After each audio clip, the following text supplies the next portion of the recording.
Hey everyone, this is Jesse from Janjo. So, semi-recently I finished watching JoJo's Bizarre Adventure, the anime based off the long-running manga where everyone likes to pose and have music-themed names.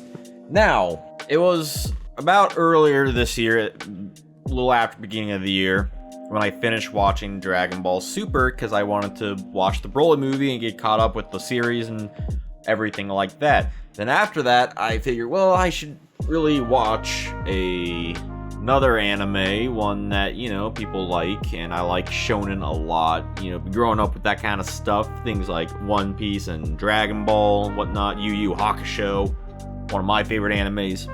And so I felt, JoJo's Bizarre Adventure is one of the more popular ones, so I should probably just watch it. So to Netflix I went, and they have the first two story arcs, first two seasons, you can call it, Phantom Blood and Battle Tendency. So I just want to recap all my thoughts, because it's been a couple weeks since I finished Golden Wind, which is the last adaptation so far that's released as of November 2019, and just give my thoughts on my journey through JoJo's Bizarre Adventure. Wait, don't forget to subscribe if you haven't, because that helps me upload more videos and know that you like content like this.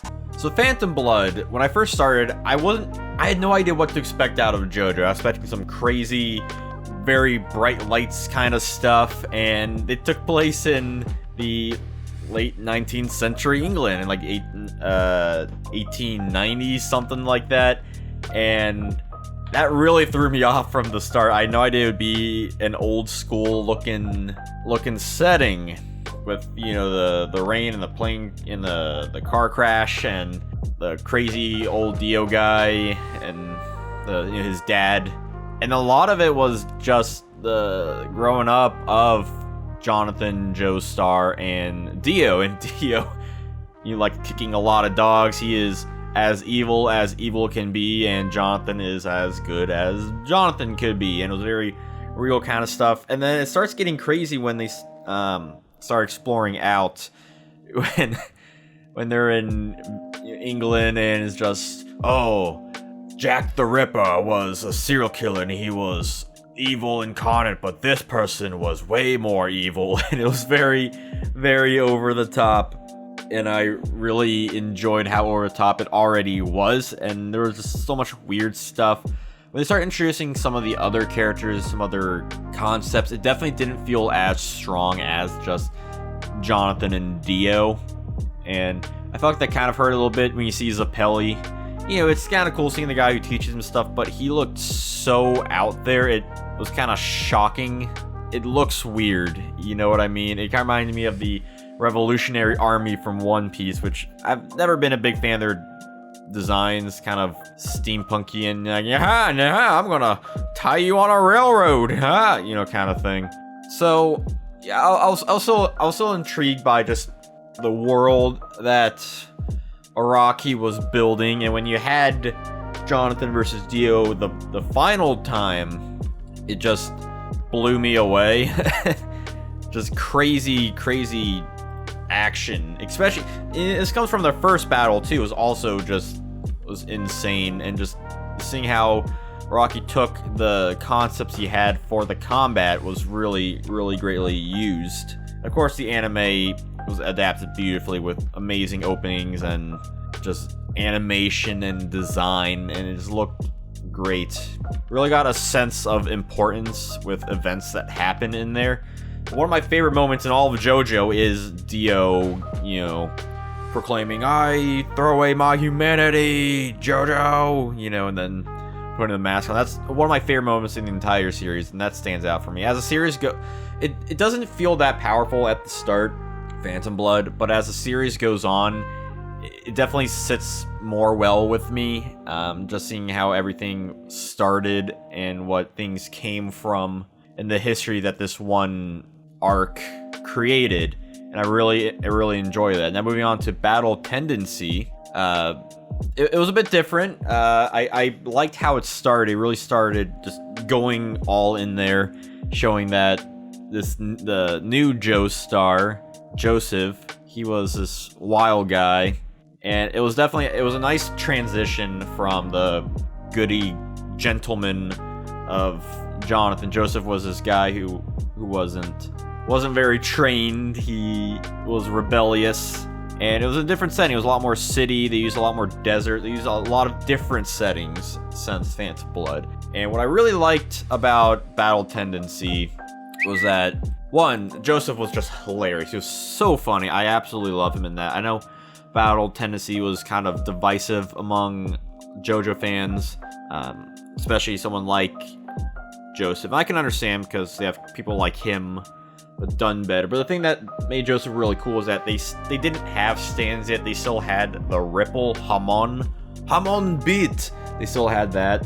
And while you could use it in crazy ways, it was not that powerful compared to stands. Not quite as insanely magical powered abilities they have, which made for really interesting fights when you had those Mayan gods or whatever they're from, those crazy dudes, the Pillarmen, and they seemed so overpowered compared to Joseph, and I thought that made for really interesting fights when you have some guy that really felt underpowered, because when you have stands, everyone feels like they have somewhat of a fighting chance if they just know how their stand really works. With Haman, you kind of like, alright, well, I know they can do kind of stuff, but they can't do these crazy things the Pillarmen can, like your divine sandstorms and the boiling blood and Kars's bone blades. That kind of stuff was absolutely crazy. The Nazis, that was a thing in that too. that was a really weird thing. I was watching it and just, I don't know what Rocky's trying to say here. I'm not going to jump to conclusions, but there's a weird Nazi appreciation teaming up with the Germans kind of thing. And I kind of get it in the sense of, these Pillarmen, they're way worse than the Germans during this period of time. Like the fight with Joseph and Santana, the first of the Pillarmen, was just so crazy. You see this crazy guy, and then you see Joseph, like, how are you supposed to deal with this? And I really felt that this is also kind of the first fight in the series that really emphasized the more horror themes. I know there was vampires and stuff in the first one, but this one definitely felt more, you got more of a sense of dread with the fights. And I think Battle Tendency really set up a lot of more of the fight choreography for the series. And I really, really like the fight with Ultimate Cars. Just insane. The guy was so overpowered and they just volcano his ass to space. Nuts. And then at the very end of that, they had the tease for Stardust Crusaders, which was, you saw the jail cell with Jotaro Kujo, which was a really cool setup for part 3. When we get to part 3, this is where everything kicks off. This is the most recognizable part of JoJo's Bizarre Adventure. They introduced stands, which I thought was kind of neat. I thought it was funny, just like, oh, they're called stands because they stand next to you. Good thing they don't sit, because I feel like sits wouldn't really be that interesting. If you go, this is my sit. He sits like a good boy. So Jotaro is, again, very different than the previous hero. This one's a lot more quiet and serious and badass. And I like that about him because each Josar has been different. And it really ties, Stardust Crusaders really ties all 3 parts together with, the history of Phantom Blood and the legacy of Battle Tendency and the ongoings of Stardust Crusaders. It's a really good wrap-up of the initial Joestar run. And the stand fights are absolutely amazing.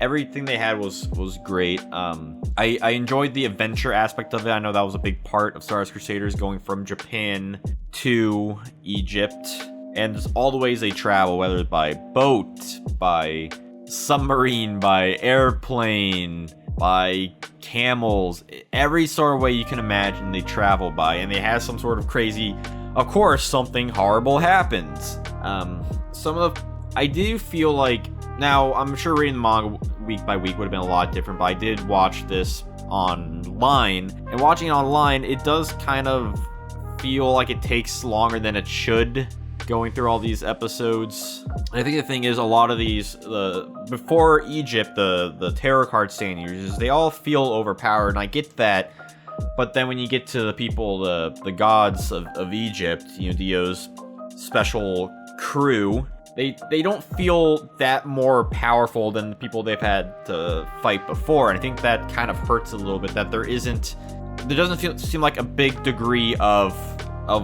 power scaling. You know, it's just once you know how to use your stand, you know how to use it. Like, I was blown away by some of them. The strength, you know, the giant ship. That was the first time I was, oh my god, this is absolutely insane. They have orangutan has a stand that's this gigantic. And then you come across some later, which, you know, it's a bit different. And the thing about JoJo is that it's not necessarily about fist punching. It's about problem solving. That's what I really like about the fights in this. Whether it's with Enyaba with the fog stand, or Steely Dan with the lovers. I really loved the sun episode. That one was really good. Just, you still have that sense of dread. And it's one of those things that, when you look back, it feels even better. It's one of the things I wish I could rewatch and appreciate every little step.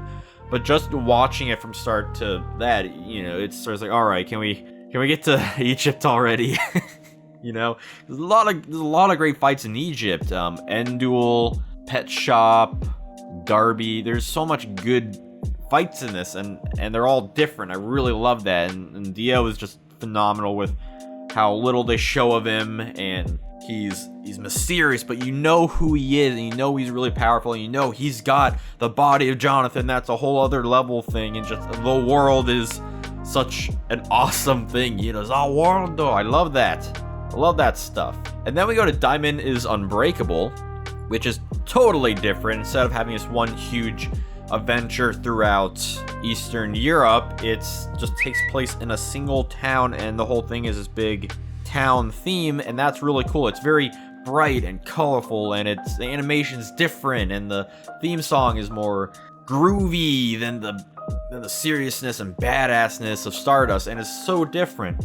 And it really, again, just each part, it really throws me off. Even from Phantom Blood, each part throws me off how different it is. And we have Josuke, who's, you know, again, he's a bit different. He's a bit similar to some other ones, but he's the younger he seems younger than anyone like Joseph or Jotaro. He seems a lot different in that regard, that he feels different than Joseph. You're similar to Joseph, but he's different in his own regard, and I love Crazy Diamond. And I'll be honest, it did take me a bit to get into Diamond is Unbreakable. It started off kind of weird, you know. It felt like, alright, it's just Stardust, it's just gonna be more stand fights now and again.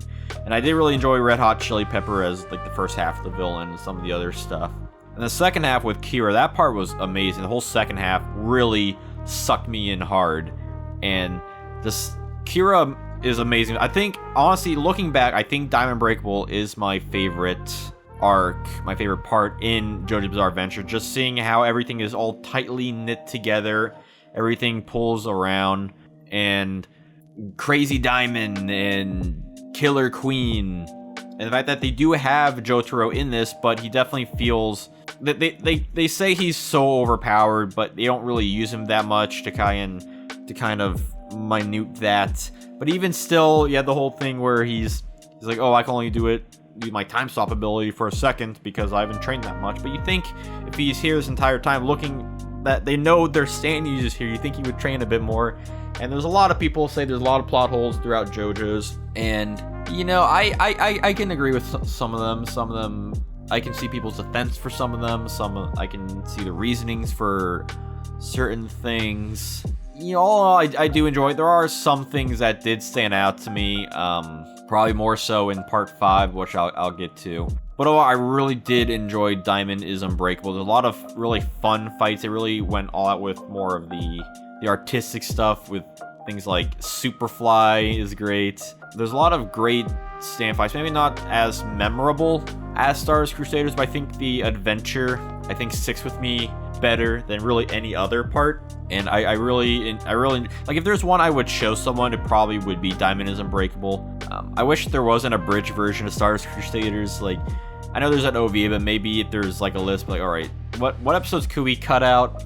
that to make it a little bit quicker. But Diamonds Unbreakable is one I would be like, alright, just watch it, trust me, it gets great. And then we go to Golden Wind, which is a whole nother jump. It's another adventure, but it's like Stardust Crusaders, but it's more in a region, kind of like Stardust. And this one's totally different. It's all Italian, and instead of JoJo, you got a Giorgio, Giorno Giovanna, who's related to Dio, but they never really explore that in this part.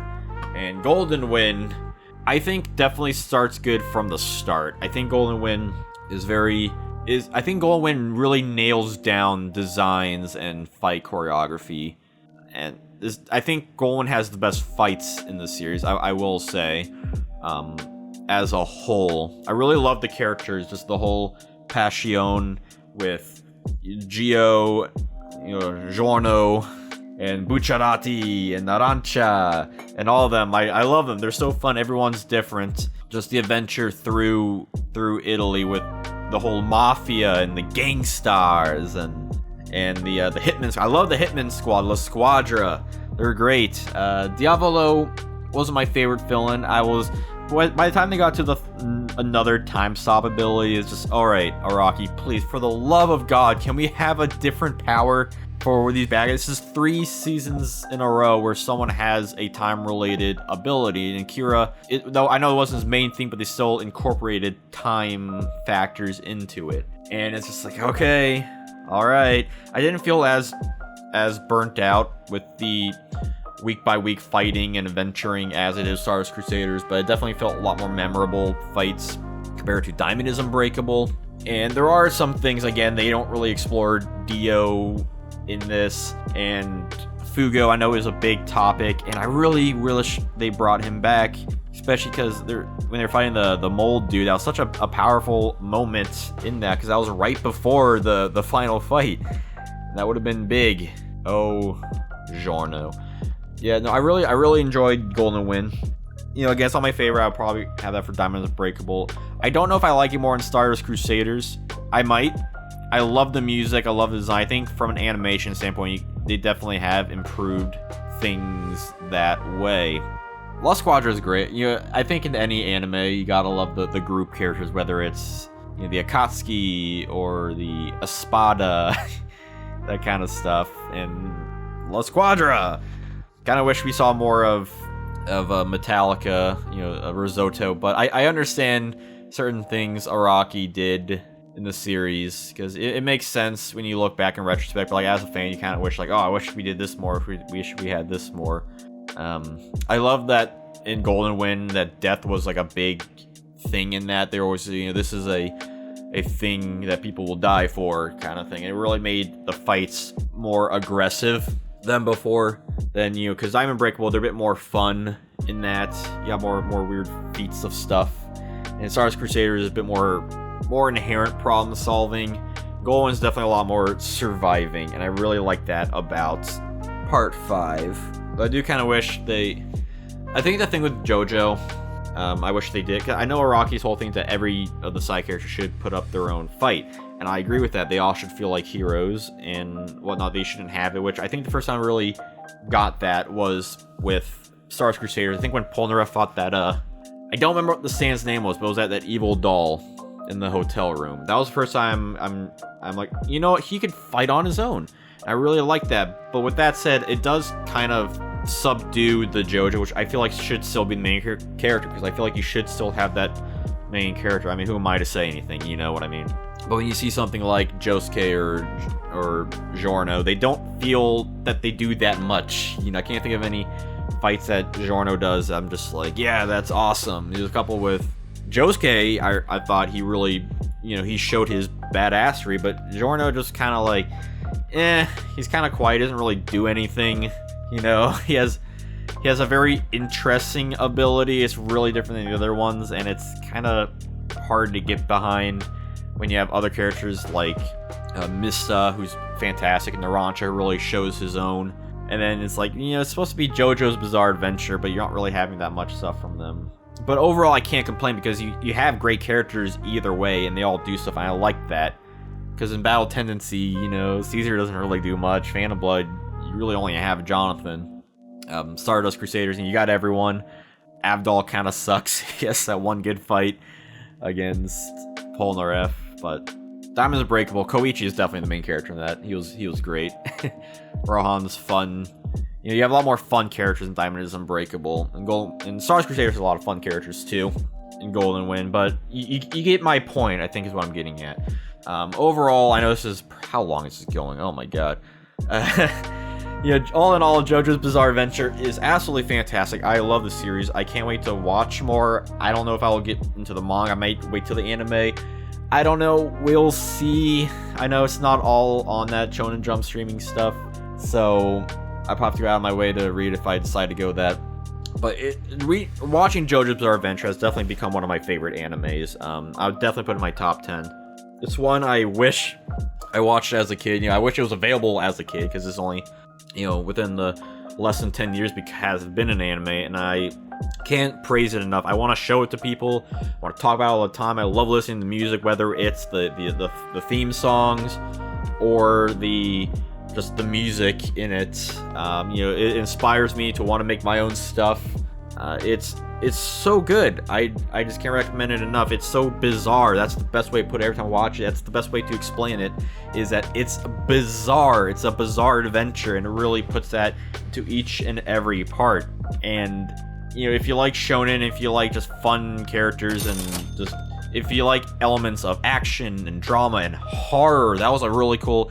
The Endo fight was it was something out of a horror movie, and it's just all this stuff like that just was crazy. And yeah, you know, let me know what you think of JoJo's Bizarre Adventure in the comments below, or of course on Twitter at Janjo Brand.